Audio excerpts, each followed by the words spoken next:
This is Sam Piazza interviewing Dave Griffin on June 7th, 2011. Today's interview will concentrate on running. Dave is the founder of the Flying Feet, which you can find on flyingfeetrunning.com. He's also a columnist for the Carroll County Times, and he's the author of After the Last PR, The Virtues of Living a Runner's Life. Where were you born? When was I born? When? Yes. When was I born? 1961. And where were you born? Actually, born in Baltimore. Now, did you move to Carroll County at some point? I was 2 years old when my family moved here to Eldersburg. And where did you live when you moved to Eldersburg? Well, how long did you live in Eldersburg? I was in Eldersburg until, I guess, my early 20s or so, and then moved to Westminster, and where I've lived ever since. And did you attend public schools in Carroll County? I did. Which schools did you attend? It was Freedom Elementary, Sykesville Middle, and South Carroll High School. Now, when did you become interested in running as a competitive sport? As a freshman in high school. So before that, you didn't run except for abandoned reasons. You didn't run. No, well, I ran all the time in the backyard growing up, but Right. it wasn't. It was other sports. Not running per se. What made you choose running when you started high school? Well, I had gone out for the high school basketball team. You know, growing up playing sports in the backyard, I thought I was an athlete, and for some reason, the high school basketball coach didn't think a 5-foot, 98-pound guy was going to be a contributor to the team. So, but during practices, I learned that I can run. So the following spring, I went out for the track team, and I've been a runner ever since. I was 14 years old at the time.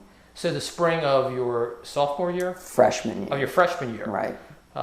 Did you also run cross country? I did. Yeah. After that, yeah, I ran cross country, indoor track, and outdoor track for the rest of my high school years. So there's not an indoor track at the high school. Did you go somewhere else, or was No, there was. At South Carroll? Uh-huh. But it's not there anymore. It is. There's been gaps when there has not been, but there currently is indoor track. They call it winter track. Now, what races did you run? Mile, half mile? On the track, it was all half mile through the 2 mile. And then, of course, cross country was all around the 3 mile distance. Were you at the elite level when you were in high school running? I would say that I was good from the beginning, but not great. Didn't really come into my own until my senior year, which is when I really kind of got to a different level. Even then, not necessarily the best, but sort of at near the top. Now, you were in high school between 1976 and 1979. Yeah, graduated in '79. What was the state of running in both Carroll County and in the United States during that period of time? Yeah, it was kind of the heyday. Back in that time period is when Frank Shorter had so much success. Bill Rogers was emerging on the national scene, and then locally there was an awful lot of elite talent, coming out of the state. Can you name a few? Yeah, well, one of my teammates, Todd Ashley, was a great middle distance runner in high school. At Westminster High School, our competitors were guys like Karsten Schultz and Fred Marquardt and Dave Weisgerber, all 3 of which I think at one time or another were state champions. And that's really just the beginning. There were a lot of elite runners in the area at the time. Do you have any idea why that was the high point of running in the United States?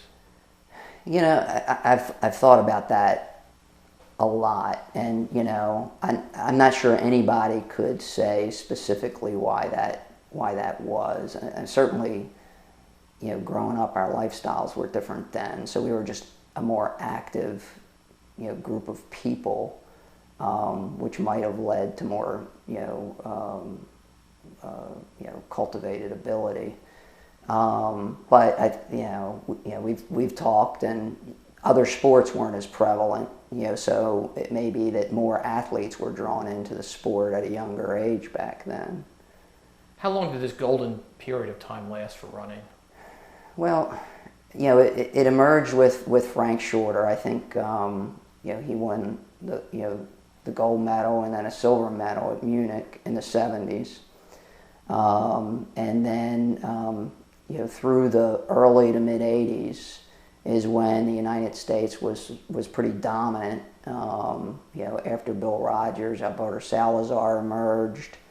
So we had a really nice streak where we were dominating major marathons, at least here in this country, races like New York and Boston. I mean, the author of Duel in the Sun, a book that talks about the 1982 marathon between the two runners, Alberto Salazar and Dick Beardsley, says that 1982 was the peak of running back then because of the number of Americans in marathons at the time. Would you agree with that? Well, if not the peak, it was certainly close. That race almost seems like it was the climax. Alberto Salazar never ran as well again after that, and he was just sort of dominating major marathons at the time.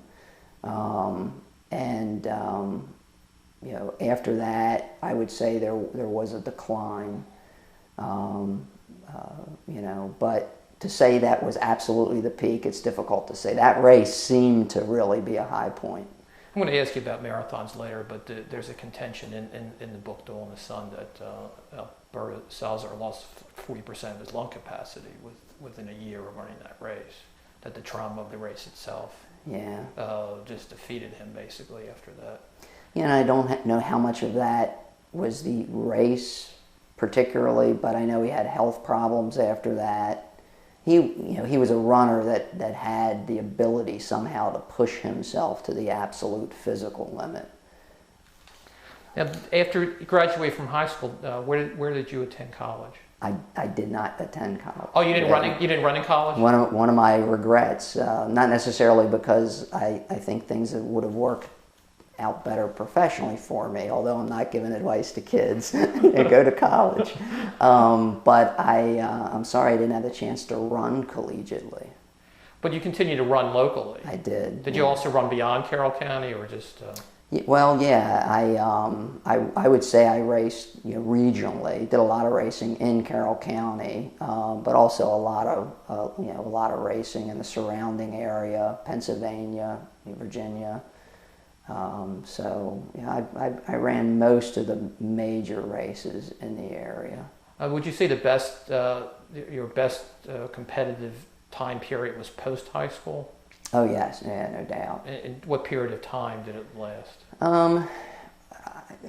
Keep in mind I was coaching myself.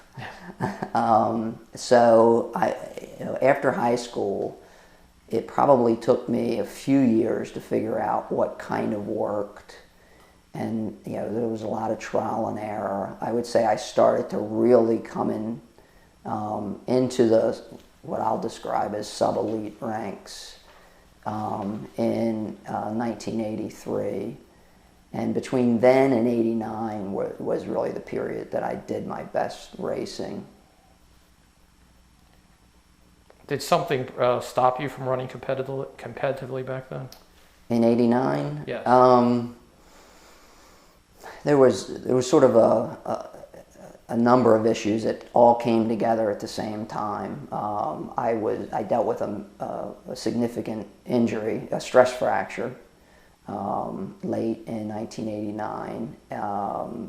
Had a career change, and my daughter was born. So the combination of those things, I didn't realize it at the time that it was going to happen, but it sort of just turned the direction of my life, and I never really returned to competitive training again Until at that recently, level. and we'll talk about that until recently. The stress fracture, so people understand that, it was in your thigh, I guess? No, it was in my, just below my knee. It was in the tibia, I think, Right. In in the shin. the shin. I mean, and that's usually because of overuse. Yeah, I mean, that's what a stress fracture typically is. It's stress on, on a bone that results in, a very usually minor crack in the bone. From 1989 until recently, did you return to competition at all during that period of time? I did. I never stopped running completely. I mean, there were times when I wasn't running very much, and there were probably months that went by when I ran very little. But I always kind of considered myself a runner.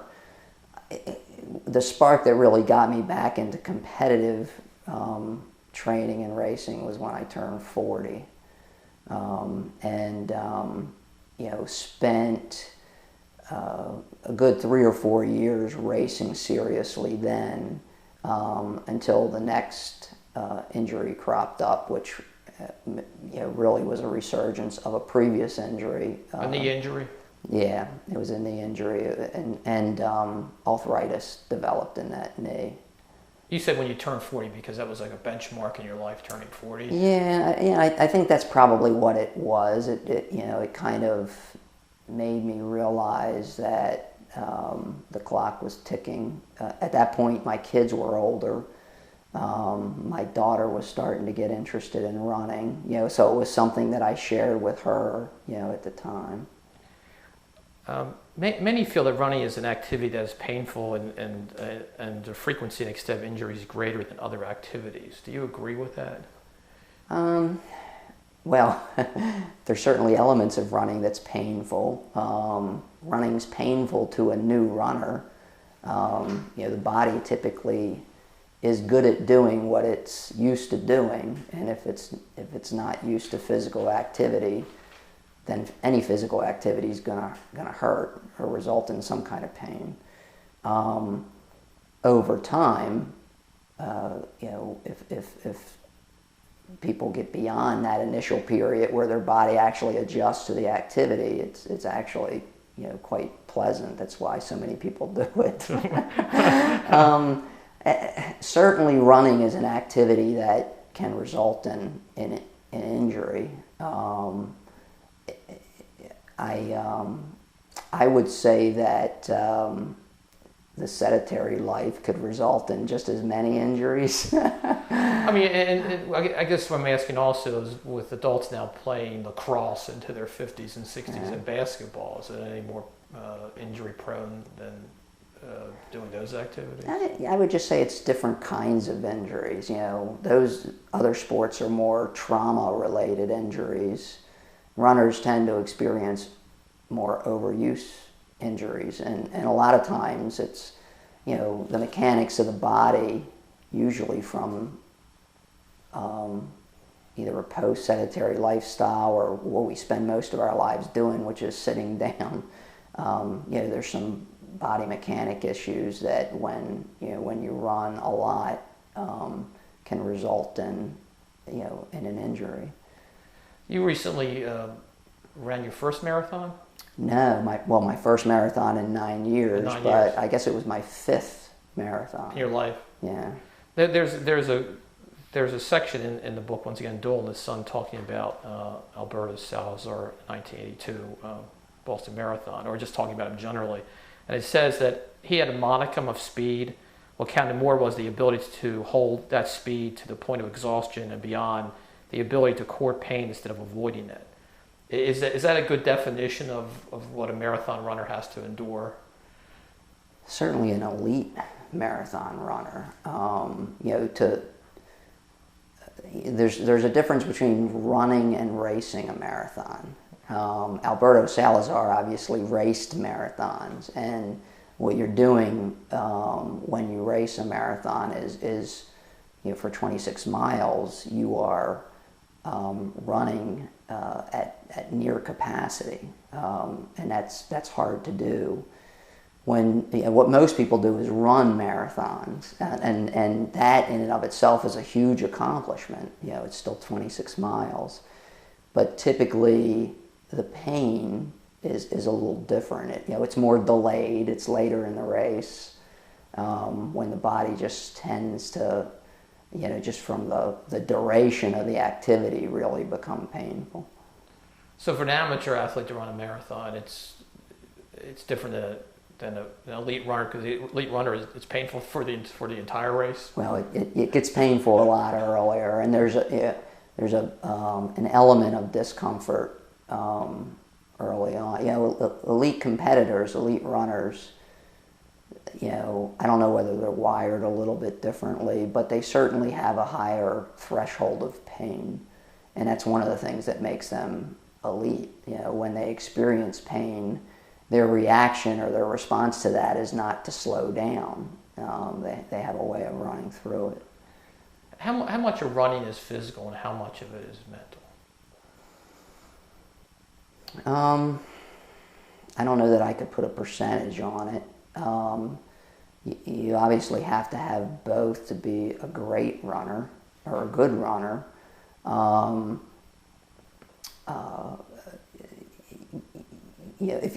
Both elements have to come together in any individual to reach potential, and it's probably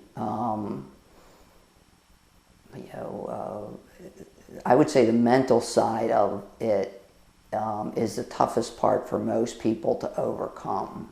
As I mentioned, runners usually run because they enjoy it.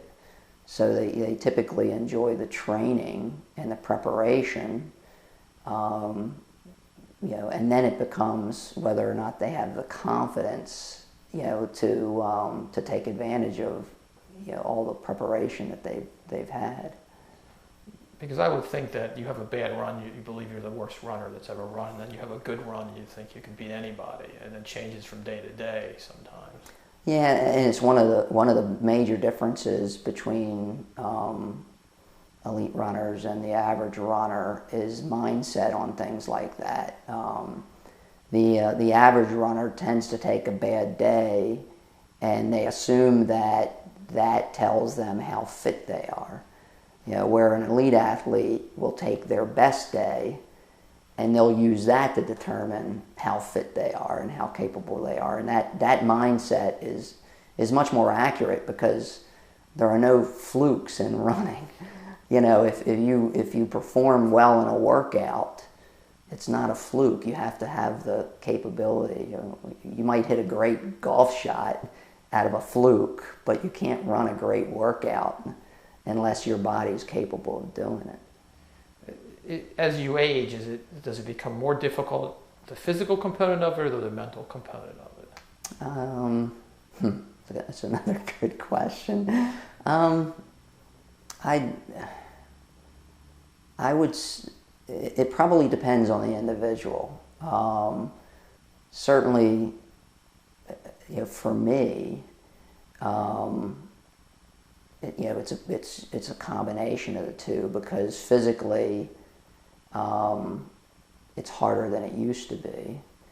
But the mental part of it for me is sort of focusing on what my capabilities are today and not so much on what they used to be.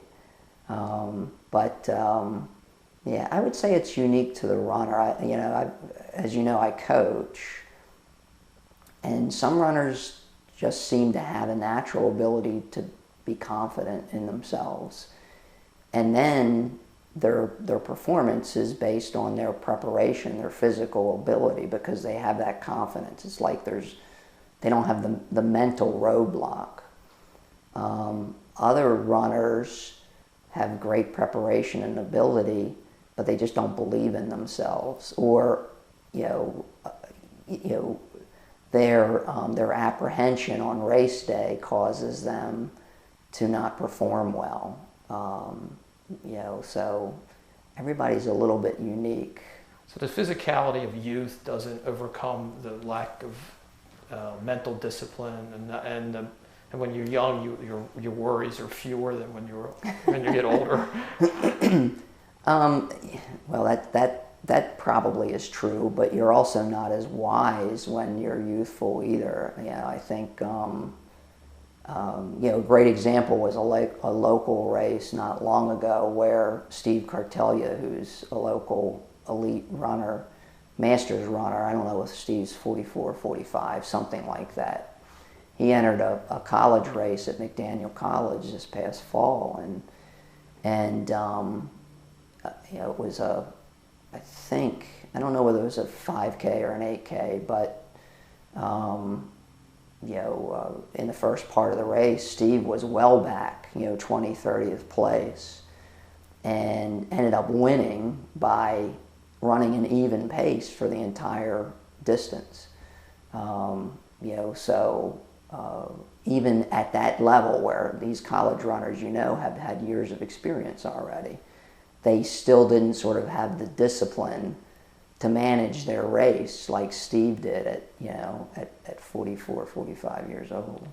Because would you agree that although the physicality is no longer there, you become a smarter runner as you get older? I think so. Yeah, I think so. In 2004, you founded the Flying Feet running programs. First of all, what is the Flying Feet running programs? What are the Flying Feet running programs? Flying Feet is a running program for runners of all abilities. It's probably hard to define in that for you it might be something very different than for someone else. But it's a structured running program where people can get support and help with their running goals, whether those goals are fitness related or racing related. It's a program that has people that have been running for less than 6 months and other people that have been running for nearly their entire lifetime. And it's located in Carroll County. It is, yes. And you had coached prior to starting this program? I did. My first coaching experience came in the late 1980s when I had an opportunity to coach high school cross country at North Carroll High School right here in the county. In Hampstead? Yes. How long did you do that for? Just 2 years. Did you feel there was a need when you created the Flying Feet programs for a running program in Carroll County? Initially the need I saw was for local high school kids. My daughter was a runner at Winters Mill High School at the time, and the initial need that I saw was to have a summer running program for local high school kids to get ready for fall cross country.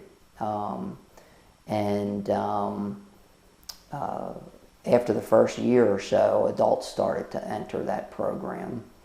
And at the end of the summer, when the high school kids went off to their high school coaches, the adults had no place to go, which is why I started to offer year-round programs. When did that start, the year-round programs? I think the first year we had year-round programs was 2006, I think. And now it's mostly adults. It is, yeah. It's become more of an adult program than a high school program. In fact, there's a handful of younger runners through the year, and even in the summertime, the majority of the runners are adults. And when you say adults, it's from the 30s to the 60s. Yeah, 20s to the 60s. Yeah, it's a wide range of ages. Why do you think adults should join a program such as yours? I think again, it's probably unique to the individual. I think the most common reason is most people benefit from having structure. A lot of people have good intentions. They want to run, they want to do it routinely, but having a structured program gives them a group environment, peers that are sort of a support group, a little bit of extra accountability, and in addition to that, sort of guidance in terms of what they should be doing on a day-to-day or a week-to-week basis. So if someone wants to join the Flying Feet programs, what should they expect from the program itself and how it's run, and how do you structure it? Well, I think, new runners coming in are typically a bit apprehensive. They think, almost everybody coming in, no matter how talented they are, think they're going to come in and be one of the slowest people. And that tends to concern people. But I think one of the great things about running is that runners are great people. So a new person coming into the program should expect a supportive environment, and they should expect to get, I think, guidance in terms of how they can reach whatever running goals that they have, be it for health reasons or for improving from a performance perspective. And you formulate individual plans for the people to participate in it. Yeah, I do.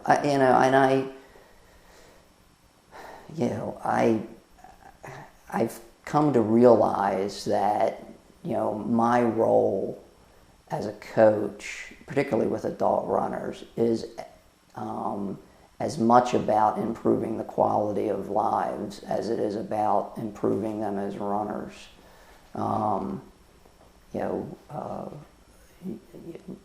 Life's hard, and what I've found is that running makes life easier.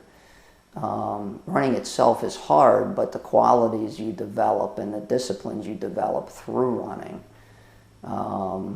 just make for a better life. And that's a good segue into my next question. About in 2010, you wrote the book which I mentioned at the beginning, After the Last PR, The Virtues of Living a Runner's Life.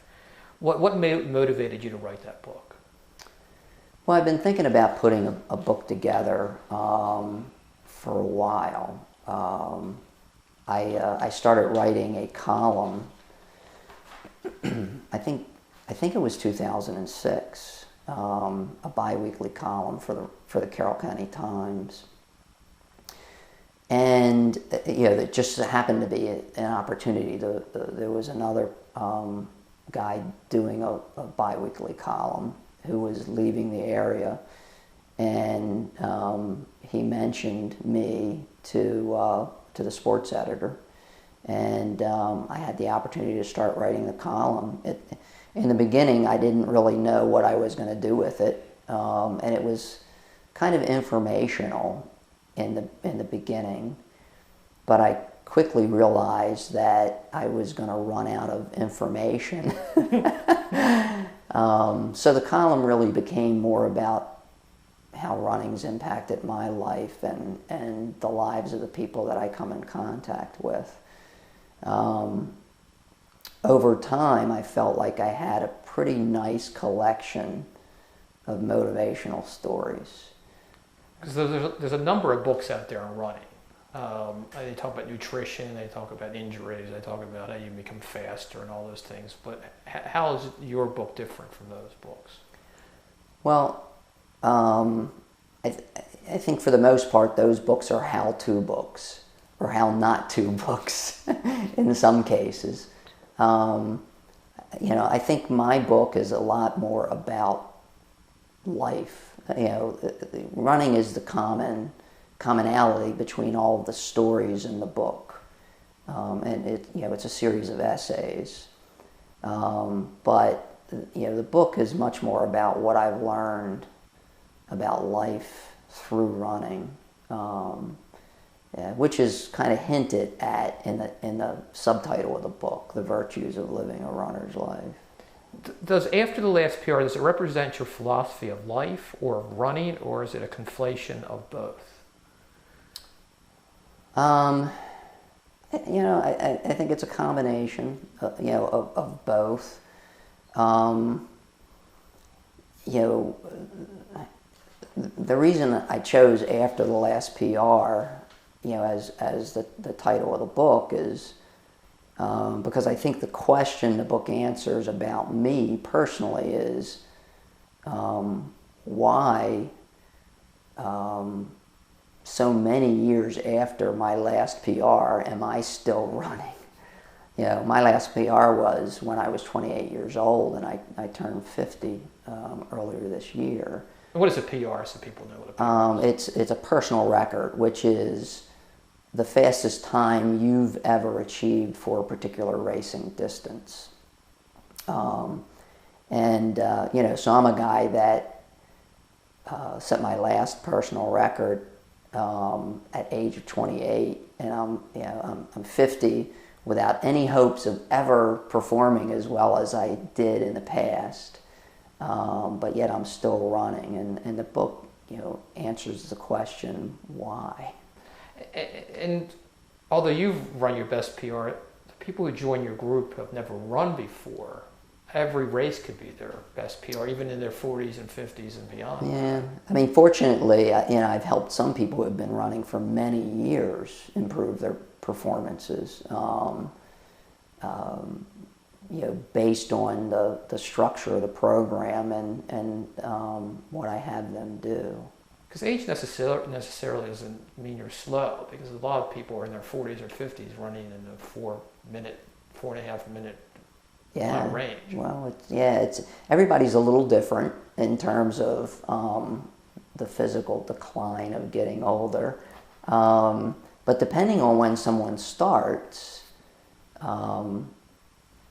it's hard to say when they might be able to reach their best performances. Obviously, someone like me who was a competitor, a serious competitor in my younger years, it's unlikely that my potential at 50 is going to match what my potential was at that time. On the other hand, you know, with all whatever natural ability I have, if I hadn't been a runner back then and started running closer to the midpoint of my life, with the right coaching and so forth, you know, I could be doing my best race. You know, and that's what happens with some people that start later. Right. I want to go through, because you have 13 chapters in the book. Each is a virtue. Each chapter has a virtue to it. And I wanted to go through those. Chapter 1 is faith. And where does faith come from in the sense of running and life? Well, I think you know, the reason faith is the first chapter is because, though I don't know that I realized it at the time, it's, you know, it's kind of the best starting point for whatever you do in life. And, you know, faith I define as trusting in a set of beliefs. And, I think it's important for a person to define what they believe in. You know, what's important to them. You know, what are the principles that they want to follow in life. And, you know, once you have established them, then you have to have faith in them, you know, whether they're Christian principles or personal principles or whatever they are. You know, I've learned in life that whatever you do, you know, as an athlete, as a professional, as, you know, a parent, a spouse, it's always about more than you think. And you know, when I was running competitively, I didn't realize it, but I was defining myself. I was defining those principles. And running helped you do that. Yes. Now, chapter 2 is the virtue of self-confidence. Is that a learned virtue or an innate virtue? It could be either. You know, I think you know, different people have it at different levels naturally. But the reason it's so important is because people will never achieve at a higher level than they believe they can achieve. At least few people will. I believe that self-confidence only grows in the accomplishment of small goals, and by making small achievements, you come to recognize that you're probably capable of something more, and it's a gradual process of figuring out what you're really capable of. And of overcoming the attacks on your self-confidence from Right. outside sources on a daily basis. Exactly. And we all have those from all kinds of different places, and probably maybe one of the biggest components of success is not buying into that. Whether it's personal failure or something you heard from a relative or a colleague or some stranger who bumped into you and made a negative comment. You have to believe in yourself regardless of all that negative noise that we all live with at times. There's and the criticism probably of middle-aged people who decide they want to run and race and compete is there is a line in a movie, Back to the Future, where the cowboys are sitting around the table and the professor is saying in the 1980s people run and for fun, and they all say run for fun. So it's really not something that a lot of people think that people of middle age should be doing. Well, it's funny because I'm not sure I believe that so much as I think there are times when it's a self-protection mechanism. In other words, to look at you like you're crazy for running, because if not, then how do I look at myself and say, why do I come home and sit on the couch every night?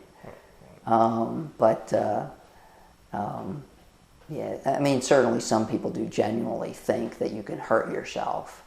But in fact, after all these years, my father will express concern for me.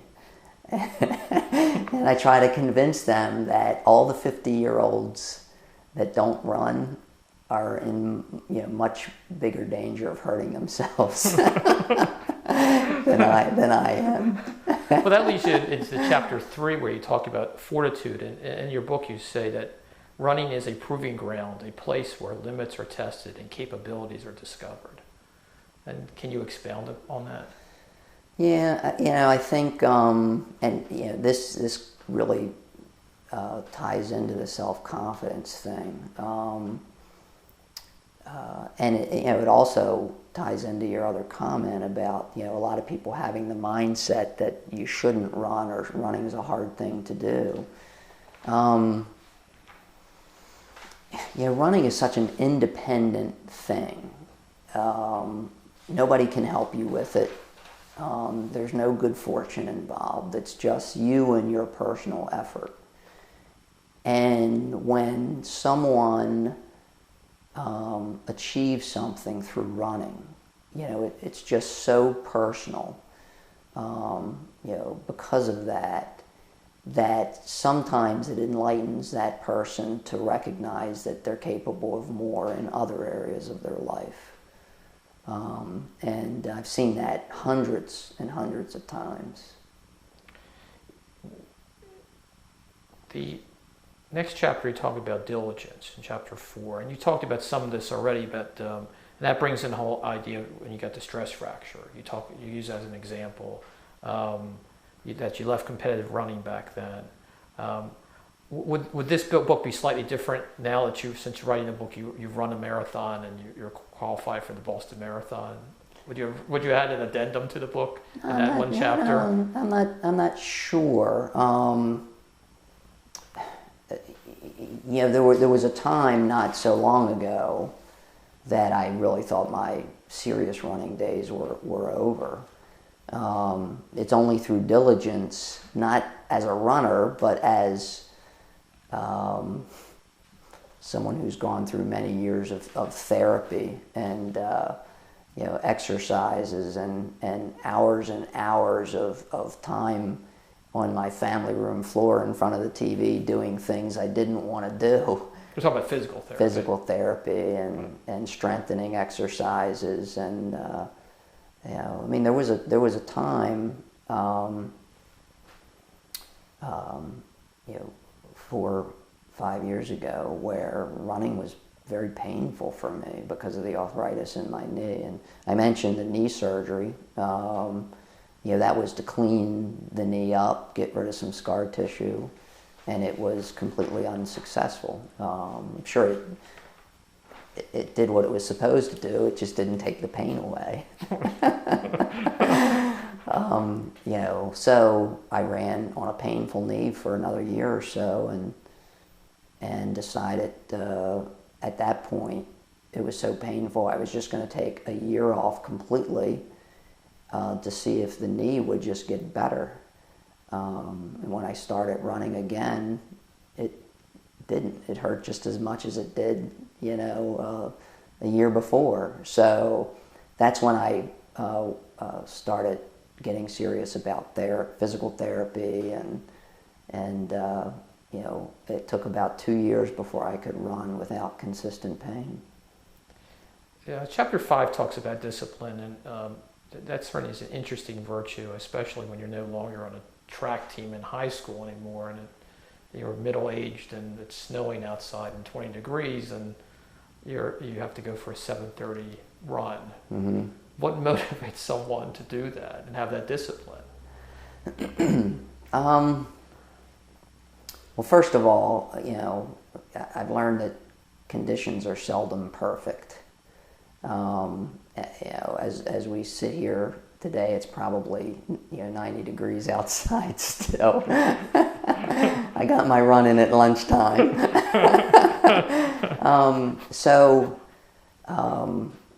I think it's a mindset. I think it's the mindset that I'm going to do what I want to do regardless of the conditions or what I need to do. And for me, I just get so many benefits from it that the negatives associated with starting to use things like weather as an excuse, it's just it's an easy decision to make for me. And by the way, that has expanded my use of that virtue, because we all kind of experience social weather and bad conditions every day, and a lot of times that causes people not to pursue their dream, to lower their expectations of themselves, to avoid challenging situations. But I think through the discipline of running, I've learned that conditions shouldn't impact my approach. It shouldn't impact my performance or the expectations of myself. But also, the running in group helps a great deal, doesn't it? Absolutely. Because although you're running alone, we all run alone. But when you're in a group, it's easier to get up at 7:30 a.m. when it's snowing outside. Absolutely. Yeah, I mean, if you know somebody else is also getting up, you're much less likely to roll over in bed knowing that person's going to give you a hard time. Because suffering together is easier than suffering alone. Yeah, absolutely. Chapter 6, the virtue of determination. And what is the importance of determination in running and in life, for that matter? Well, I think without determination, any one of us is eventually going to pull back from our, what we're trying to achieve. there's no such thing as an easy road to what you're trying to get in life, and when those challenges come up, if you're not determined, it's easy to look for an easier direction. Is it your belief that that you should approach every race for amateurs as if you were trying to win the race? For an amateur? Amateurs. No, not at all. I mean, I think first of all, with a planned approach, some races are more important than others, and it's sort of important to recognize what your purpose is, what your goal on that particular day is, and certainly if a person has built all their preparation around the particular race, when that race comes, they certainly want to give their absolute best effort to achieve that goal. Whether it's to win the race or to run a particular time or simply to cover the distance. Chapter 7 is about resilience, and how is that important? Resilience,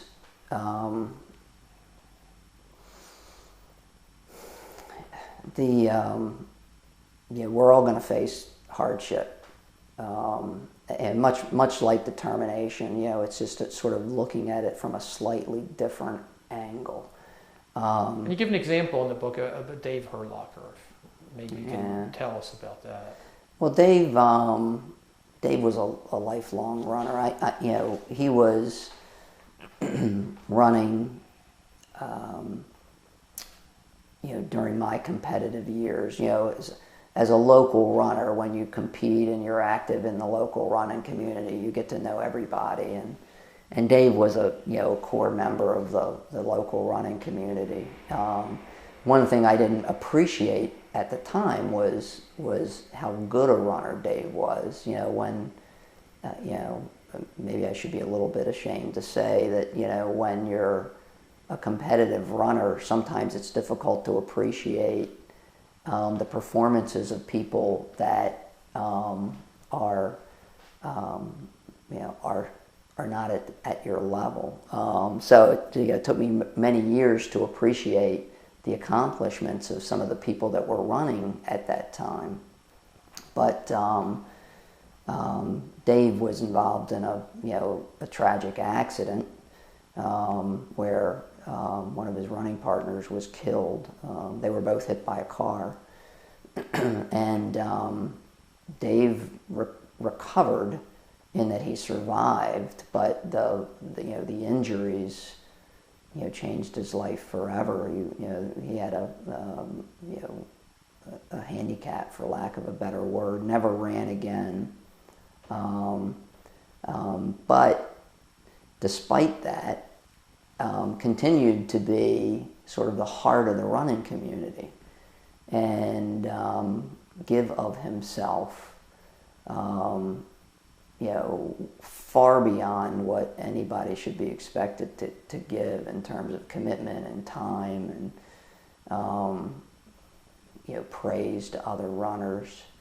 So where many people could have been bitter and gone on to have a much less fulfilling life, Dave found a new way to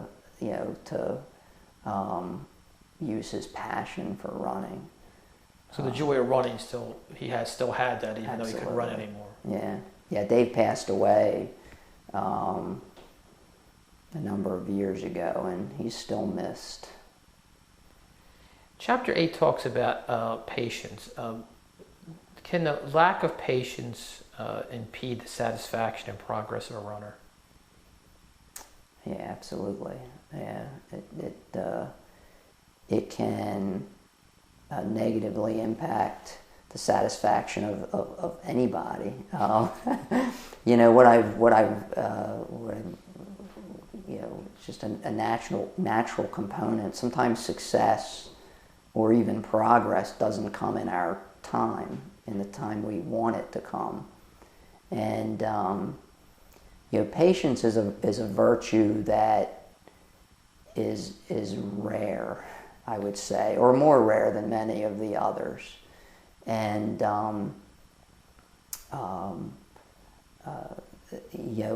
without it, it's very easy to become frustrated and distracted and to give up. Isn't also this society changed that instant satisfaction, instant a great job coming out of college type of behavior? You don't expect to work years and years to get to a certain point. Yeah, well, I think that's probably made virtue even a less common virtue. Patience a less common virtue. And that's unfortunately that's I think a lie about life, because as to just another lesson running's taught me, it's sort of like nothing worthwhile really ever comes easily or quickly. And if it comes easily or quickly, it's you're not going to be satisfied with it for very long. Chapter 9 talks about accountability, and in that chapter you actually criticize yourself somewhat harshly, where you say that looking back now, I know I fell far short of my potential. Why did you say that in that chapter? Well, because it's true. First of all, I don't know that I really fully understood how to be the best runner I was able to be. Again, I was self-coached. Is that one of the main reasons you had no one else that objectively could say to you, do this way or that way? That was part of it. Part of it was, just my own lack of learning, what those important components were. I didn't really prepare for races with a real plan until late in my competitive career. I think it was 1986 when I had my first knee injury and knee surgery, which was kind of a break in my competitive years. So prior to that, it was I pretty much trained without a plan. I raced like crazy, just tons of races. And I was fortunate enough to, have a lot of success, but it wasn't until after that injury that I got a little more focused on creating a plan. So looking back on it, did you think you ever raced? Probably so, early on. But I over-raced, under-planned. There was no real structure in my training until later on. And then, in the late 80s, I ran some of my best races, and I had a plan. I knew what I was heading towards. Was that when you ran the Bachman half marathon? Yeah, that was when I ran my PR at the half marathon. Yeah. Chapter 10 is about tranquility. With all the demands of life, is this a difficult virtue for adult runners to achieve? Probably. I mean, I think even a lot of runners, because of the pace of life, they're just out there trying to get it in, trying to get it done, and which is a mistake, isn't it? Yeah, it certainly is, and sometimes it's perspective. Even experienced runners sometimes have the mindset that every run, every workout's important, and if you're not working hard, you're not gaining anything. But one of the great things about running is kind of just having time for yourself. And for me, and I have to admit, I didn't experience it until later in my running days. Those quiet moments. In fact, I think your book said throughout your book, many of those times were found when you were running with your daughter when she got older. Yeah. And that you would just stop to view what you were running through or by instead of just running, just to compete or to train. Yeah. So that's all part of the tranquility aspect. Yeah, the other thing about it is, I think the most important relationship any one of us has is the relationship with ourselves, and if that relationship isn't good, then life's never going to be as good as it could be. The solitude of running gives a person time, to work on that relationship, and that's a key element of the tranquility of running, just coming to terms with who you are and where your strengths and weaknesses are, and ultimately becoming proud of yourself. Chapter 11 talks about humility, and I'll ask you, unless you're an elite athlete like Alberto Salazar, running will bring you down to the ground as to humility, as being humbled by the experience, won't it? It can. In Carroll County, there's an awful lot of hills that can make you humble. It certainly will identify your vulnerabilities. But another look at humility, I think, is that I have found over time that the greatest runners are also very humble. I think it's recognizing that talent is a gift.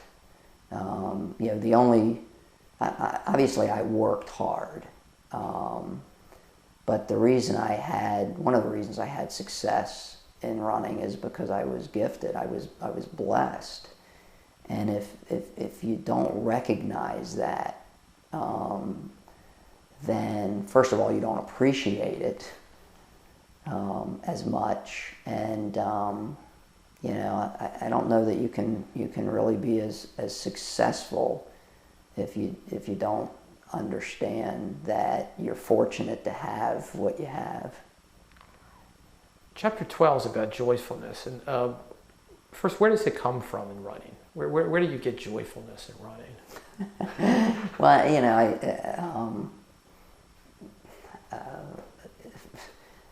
maybe the most concise answer of that came from an interview that I did with Beth Weisborn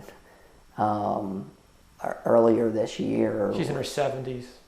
No, Beth is she's very active with the Westminster Road Runners Club, and sort of led the club for a number of years after Dave Herlocker died. And I asked her, and I said, why do you run?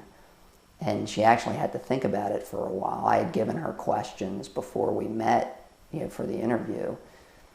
And eventually her response to me was, it's as close to child's play as I can get. And to me that was a profound answer, because if you think about it, and I thought of her response and thought back to my childhood, it's what we did. We were running around constantly. I mean, there was always a purpose for it, but there's joy in the movement,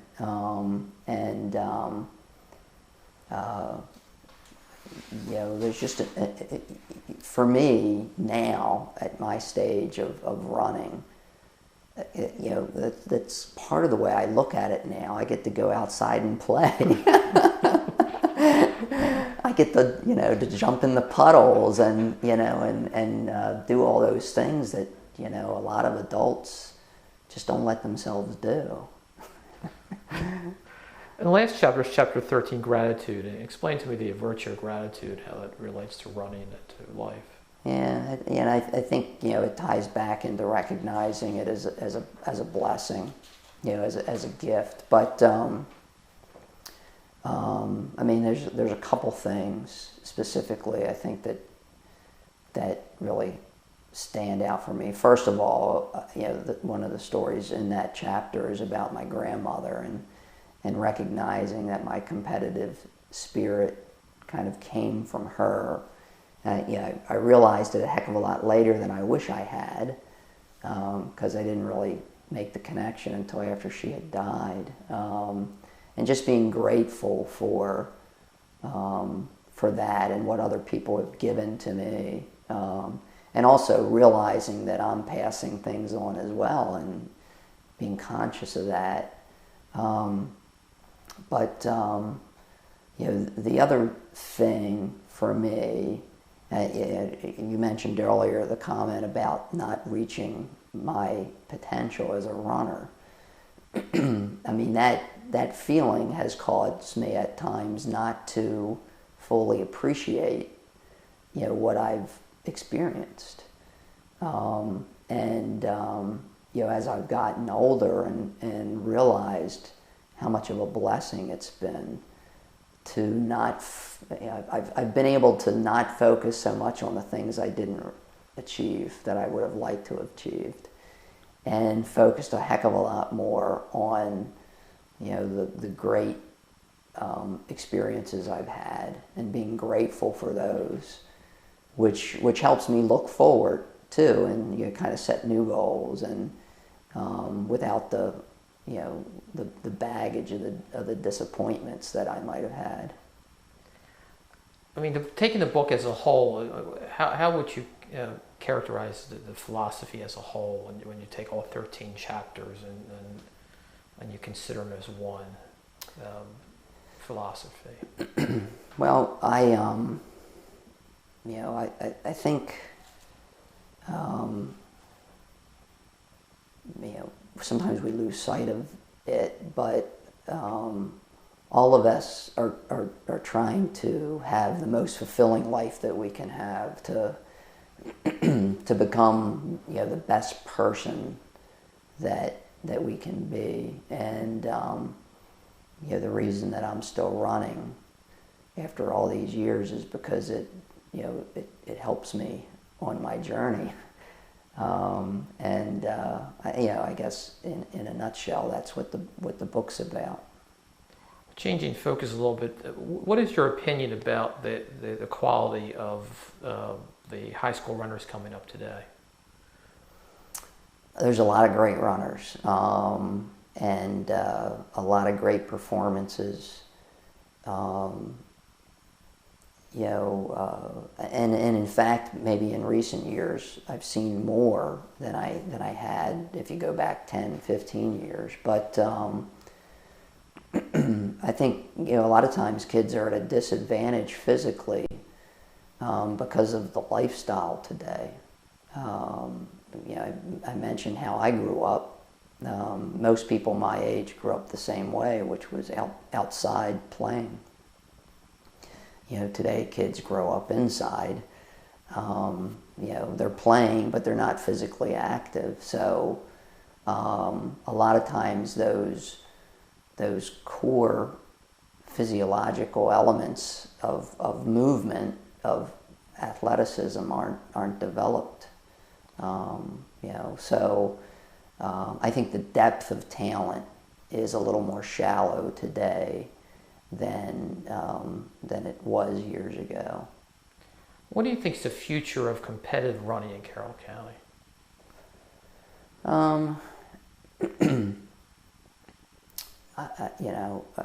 First of all, Carroll County is very fortunate to have a lot of excellent coaches, at the high school level. A great local running I'm referring to the Westminster Row Runners Club. A really good supportive running community. So I think, you know, the future of running in Carroll County is good. And you know, I think, you know, some of the recent accomplishments at the high school level, if you look at some of the great performers we have, I'm sure they came into the sport largely because there were successful people already in it, and they were inspired to do it, to run instead of play soccer or whatever. Do you think for Carroll County to be considered an elite county in running that we have to have our own marathon?